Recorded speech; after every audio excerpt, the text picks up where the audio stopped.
Hello, everyone. Welcome. The microphone's working? Yes? Good. Okay. Welcome to Small Data, Big Benefits. Can you hear me, Doug? Yes? Okay. We are here to talk about managing end-user relationships and using those relationships as a way to grow your business. And we have a really good set of speakers. We have Christine Orr from Ringgold, Jenny Rankin from Annual Reviews, Lauren Kane from Bio1, and Wendy Weiss from ACS. I'll give you a little more detail later.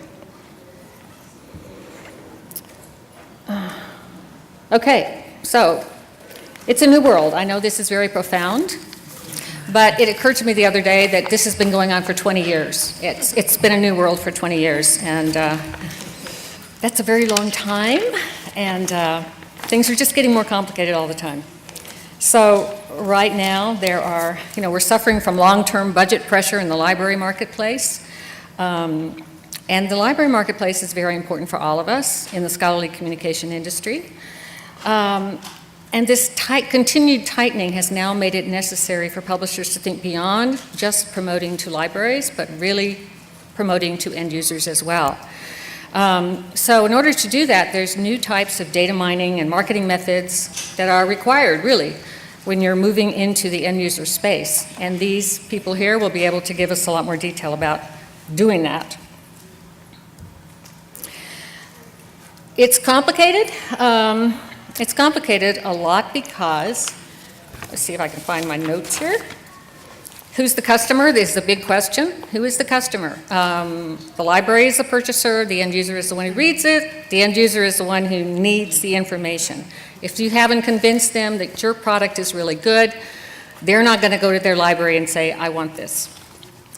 And when we do telemarketing campaigns, which we do from PCG, fairly regularly, we're a marketing consultancy and part of the Ingenta company.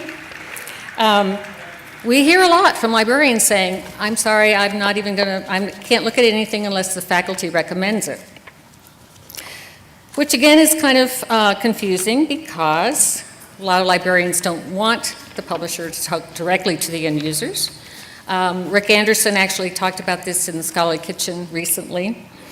And it can be kind of a controversial idea for them.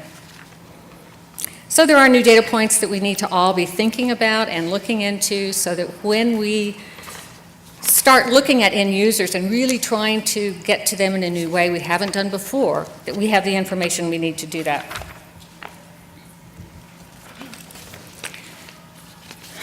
So, in general, identifying where usage of online content is coming from obviously is critical. Helps the publisher target appropriate institutions or regions of the world where there's a lot of interest in your publications. You can look at back issue usage, referral data, all that kind of stuff. Analytics, great. And then there's the problem of disambiguation. Are you going to the right end users? Are you going to the end users at the right institution? And all that comes into play when you're trying to market to end users. So today we have a great panel. Christine's going to kick us off, Christine Orr from Ringgold. She has a long history of dealing with messy data from publishing as well as other places. So yeah, she just loves messy data. She's here to tell us how to demessy it. And then Jenny Rankin from Annual Reviews has a decade of experience there. And she's focused on building relationships with both end users and institutional customers. So she'll give us some pointers from her experience. Lauren Kane is the COO of Bio1, and she oversees the sales program there, which includes over 145 different participating publishers, which can be a little complicated. And so Lauren will outline their efforts to reach end users in this complicated area of biological sciences. And then Wendy Weiss is involved in efforts at ACS, American Chemical Society, to transform the way they market their journals, productions, and news to an audience of over 1 million readers around the world. So she'll give us a view of what all that involves. And with that, we'll move on. Please save your questions to the end. I think there's a lot of very practical information in this, so write down questions as they occur to you.